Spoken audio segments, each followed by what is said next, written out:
Welcome back to another episode of Dave and Jay's Powerbomb. Don't forget to powerbomb that like button and powerbomb that subscribe button.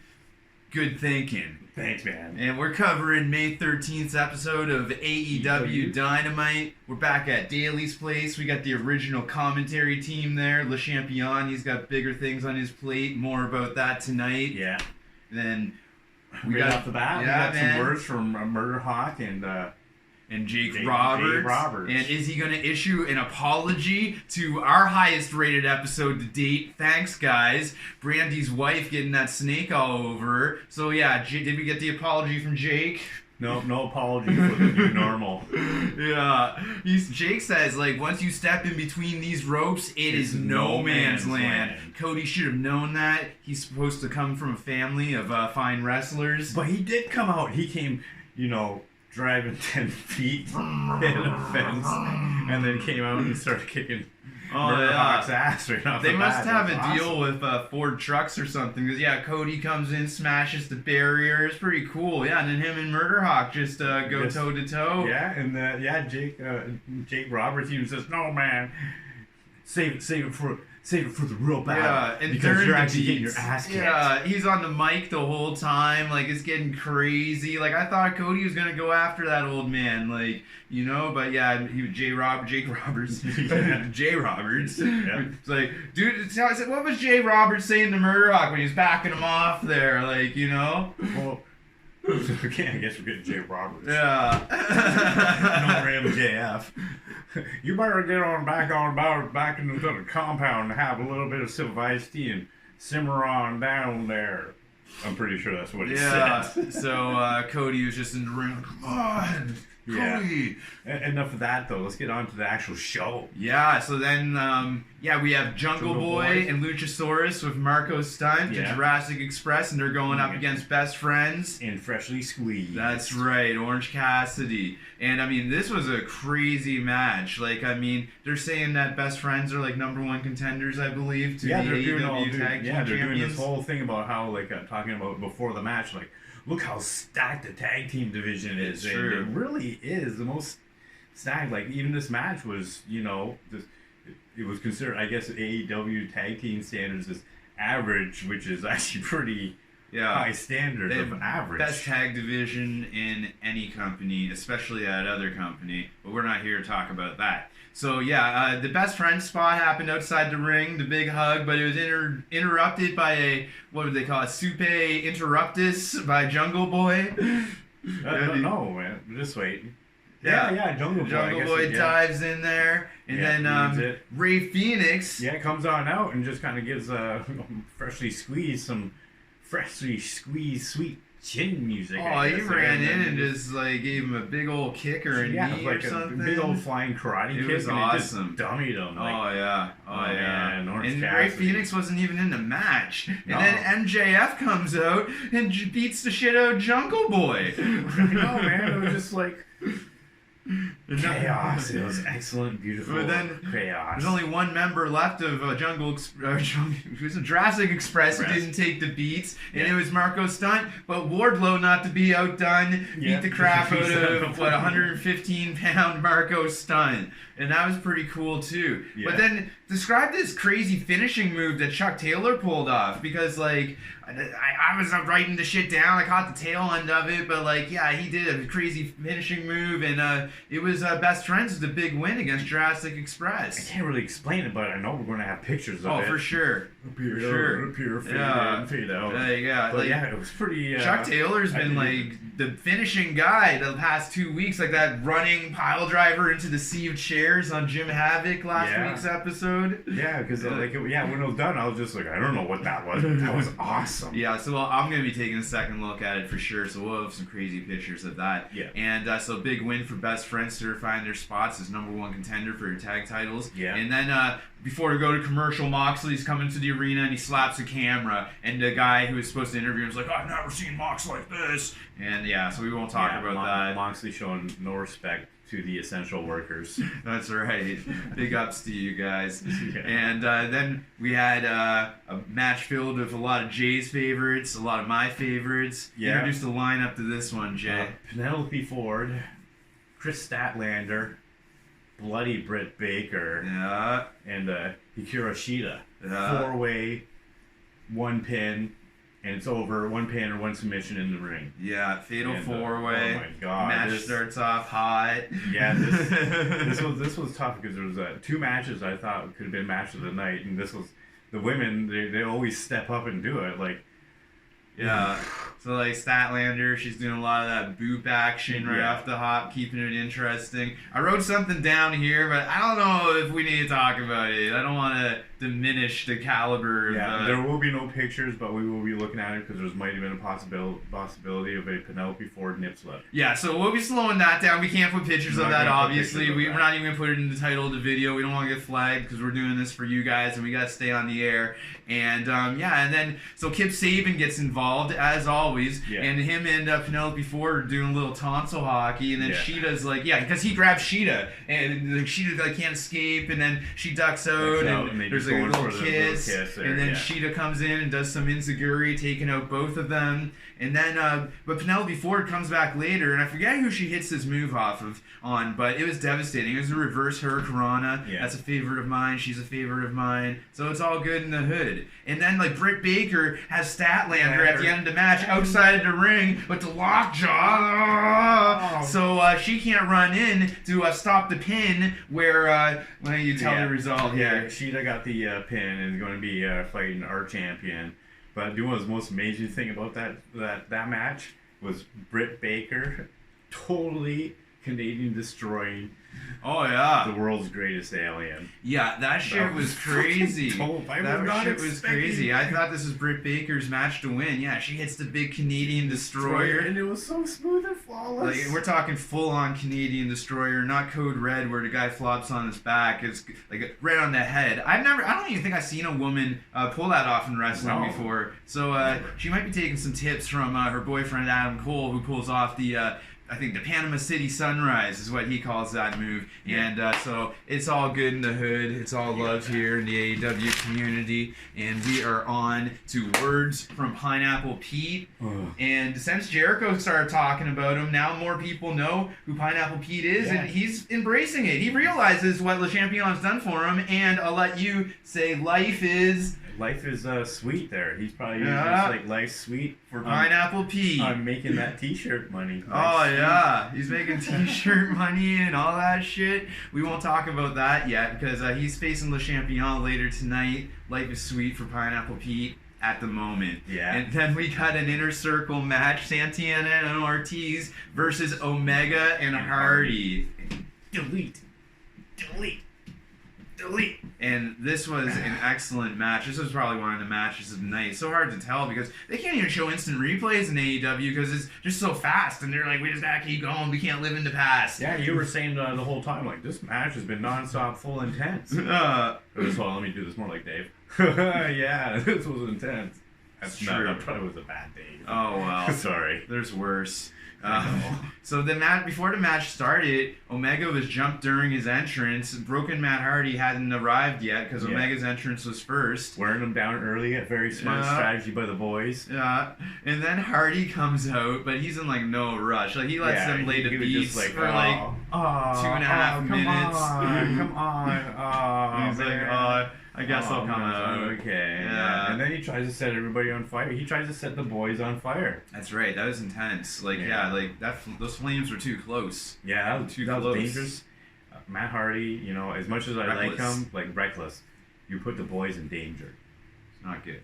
And wag of the finger. And Ortiz, he's going full Tiger style. Like that's what separates him from Santana, man. I like the Tiger style, man. Yeah, that's pretty good stuff. Right down the back or the chest is like, Tiger style. It's a fast-paced match, and these guys are selling these twist of fates that Matt Hardy's pulling off. Like Santana's doing a supercell, falling head first. And then they go for their finishing move, Pride and Powerful. It's a street sweeper where the one guy's up on the shoulders and the other guy's coming off the top rope. But Omega reverses it. does the reverse hurricanrana. Yeah. And then that opens the door for Matt Hardy. He's got like one of those boys in a submission, and I thought it was over. Yeah. But then Spanish God comes hobbling on out. He got the neck brace on. He got smoked by that car last week. Like, there's no getting around it. I watched that footage many times over, and like, you can't fake getting hit head first by a speeding vehicle driven by a maniac who's broken named Matt Hardy. Did he ever sell that move again? Like, so much. So he takes a twist of fate, lands on his head. He's already got a busted neck. Yeah, it was almost like a selling contest between Sammy and who was it there? Sammy and Ortiz. No, Santana. But then that opened the door for, I guess, one of those guys at the end was on the top rope. So Omega runs in, hits the V trigger on the guy sitting on the top turnbuckle, and then Matt Hardy hits the big twist of fate on the guy and pins him. Omega and Hardy get retribution for the big crushing loss against Spanish God and Chris Jericho last week. Yeah. Woo! Get a little bit of redemption there, and then we get the Tazz and Darby. Oh my God! God, jokes. Stop, Tazz. You're just. He's got the self-awareness of Michael Scott on The Office, man. He just doesn't know when to shut up. Oh my God! I was like, I can help you. You do know that you're pinning yourself in coffin droppers, like. Yeah, I know amateur wrestling in college. I know what a tilt is. Darby pissed still. Yeah. And then Shida's getting interviewed backstage by our champion. No, with her. Oh no, it was by some guy. But then our champion comes out. Rose. And found your kendo stick, bitch. And then whack. Love it. Yeah. And then so then we got a big match. MJF. Salt of the Earth versus Lee Jobson, who is currently 0-5 leading into this match. Yeah, we're calling him Lee Jobson. Yeah, his government name's Johnson, but his name to us is Jobson. 0-5 in AEW. So the whole match, Johnson's taking the beats, like MJF's like yelling at him, "You want to make yourself famous, Lee Johnson?" Blah blah blah. And then like MJF hits this crazy like shoulder breaker and goes into the Salt of the Earth arm bar, and it was a pretty quick finish, man. Yeah. Pretty much a squash. MJF wins. They do an after-match promo, and it's gonna be Marko Stunt versus MJF next week. And then we have the big match. Yeah. A lot of people have been looking forward to this. Pineapple Pete versus Le Champion. Chris Jericho. That's right. And during Pineapple Pete's entrance, he has gone full retard, folks, with the Pineapple Pete. He knows what Le Champion has done for him, and I feel like he's appreciative of it. So, like, I'm not mad at Pineapple Pete. He did take a swing at Le Champion last week. But, yeah, I am mad at him. Okay, so then they're doing the full Judas sing-along. It's awesome. Yeah. And Jericho's got a bat, and it has the Inner Circle logo on it, and it's pretty cool. And he's wearing a Pineapple Pete t-shirt. Yeah. And, pretty well saying I made you. Yeah, and this was the squash match of the year, man. It was quick work. Judas Effect, 1, 2, 3. Pineapple Pete's done. Pineapple Pete, he started really good. He actually empowered the power of the furious pineapple and just was. He had 25 seconds in him, man. Like, but it was a pretty quick match. He just kind of set himself up against a pro, and then boom, it was just like, that's why I'm Le Champion. Speaking of Le Champion, though, so deep. This just came to me when I was on the social media, like communicating with our fan base. Love you guys. Keep seeing this pic. It's Le Champion on like 1996 Nitro or something, holding like a 10-year-old Sammy Guevara, like the entrance side, the ring side, whatever. It's amazing. Yeah, he hasn't shut up about this all week. It's amazing, man. I love it. You're going to have to do something about your eyesight later. So Jericho with the big win. Then they're doing a post-match promo, like challenging the Elite, and Jericho challenges him to a stadium stampede match. Yeah. They're going to do it at Double or Nothing in front of a big football stadium, 80,000 seats. But that proclamation was interrupted by the appearance of Vanguard One, returning the stolen Inner Circle T-shirt after from weeks ago. Antagonizing him with theft. Yeah. And then there's a new member of the Inner Circle, though, and his name is Floyd, and he's a baseball bat. And he was introduced to Vanguard One. That's Vanguard right. One was, hit out of the park in a sense. This guy. Yeah, hilarious. Matt Hardy was devastated. He runs to the ring after the beating. He's holding the pieces of the shattered Vanguard 1 in his arms, and he's just like, oh. And then you showed me that picture of him on social media. It was like, oh. Holding this Vanguard 1. So they gotta reassemble the Avengers, the Elite, so to speak, and they gotta get Hangman Page is collecting berries in the wilderness or something. Yeah, Mike Tyson's gonna be like doing the ladder match. Well played. Yeah, he's gonna be introducing the TNT Championship to whoever wins the tournament match between Murderhawk and Cody. So well played, guys. I'm a big Tyson fan. We are. Yeah. Tell me someone who's not a Tyson fan, and I'll tell him what to do with it. Yeah. You can just see him coming in already. It was like, here comes the stand of God. It would be awesome. And then we got the main event, if you want to call it that. Christopher Daniels with the SCU versus Jon Moxley. No, it wasn't Moxley. It was the Exalted One. So this was an alright main event, actually. Yeah, it faked me out during the show. It was the Exalted One versus Brodie Christopher Lee. Daniels. Yeah. Brodie Lee. Yeah. Maybe And he should do something to both eyes later. His entrance is with the stolen AEW title, if you want to call it that. I think Moxley has stolen it from the people for quite some time. And so Brodie Lee is our new champion, and he comes down to the ring with the title, and it's pretty cool. And I think he gets number 3 to hold it. Oh, number 10. So you got to work your way up the rankings still, pal. And I'll always keep the name number 3. And then, so Daniels is taking the beats well into the commercial break. This match does go one commercial break. Yeah. And then, so we come back on. Daniels, there's a big thing that happened here.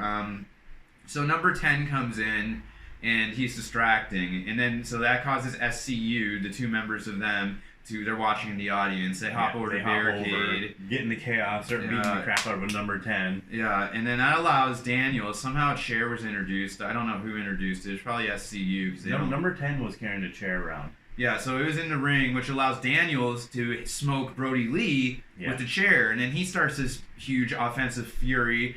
I thought he was gonna win. But then everyone jumps in, like the Dark Order guys. There's like 10 of them. It was Brodie Lee accompanied with like 1 through 10. Yeah. And then the SCU boys and Coca Cabana come on out. That's right. And then so like this allows Daniels, the match clears, and Daniels hits his big finisher. I forget what it's called, but it's a good looking move, but it's not enough. Yeah. And then he gets another near fall on Lee. However, at the end, Brodie Lee is like, Daniels got like a little bit of a burst of speed near the end there. It was all Brodie Lee though, pretty much, and he catches Daniels going off the top rope with a power bomb. He's gonna shout out to Dave and Jay's power bomb. Other times a power bomb. Yeah. And then that leads into that big spinning discus clothesline win for with the pin for Brodie Lee. And then he's got the title. His title that he took off Moxley. Champion. He took that title off Moxley fair and square last week, man. Yeah. So our new champion, Brodie Lee, is celebrating this win against SCU member Christopher Daniels, and he's interrupted by that hooligan, Jon Moxley. Comes on out, destroys number 8. Yeah, he beat down a few and then 1 through 10. Number 3. Yeah, and I don't know if he got his hands on number 10, but he beat through a few of those Dark Order boys. Yeah, that was even funnier because when Brodie Lee was leaving, he even threw a sacrificial lamb of number 5. Yeah, earn your keep, boy. I'm just just throwing numbers out there right now. So like Lee just like walks off. He's like, I don't want to catch something off this Moxley trash, and then he leaves with his title. And then Moxley's on the mic, and then they let us know that it's going to be number 10 versus Moxley next week. Yeah, and then guess what's going to happen later this week? So I still have my big apology to make to the guys. I was giving them a little bit more of a hard time than they deserved. I wasn't aware of these ban on state restriction travel policies going on a little south of the border from where me and Jay are at. He's going to have to take 10 lashes. 10 lashes. 2 from each of Jay's personalities. That's right. There's 5 in total. Oh my God. Should I just like get up and walk away now? So we got number 3 here. Who's MJF. You guys have met. MJF, yes. Jay Robert, why don't y'all come on down for some iced tea and maybe some lemonade? What did I get myself into? I don't know, but Yeah, are we pretty well done here? Should we just... No, we got Hangman J Page. Hangman J Page. And I then gotta get myself some beverage. The man behind the mask, Jay. So yeah, we're done here. So I'm taking the lashes for Planet Earth and for my behavior towards the boys over the past few weeks. And tune in for that within the next few days. You're going to have to set the notifications on your channel thing there for YouTube in order to tell when we're going to do it, because this is going to be like within the next few days. I don't really have a big plan. I'm not looking forward to taking 10 lashes. He's especially like now. So thanks for watching Dave and Dave's Powerbomb. Yeah, sounds good. Do the Powerbomb thing. Okay, do the Powerbomb thing.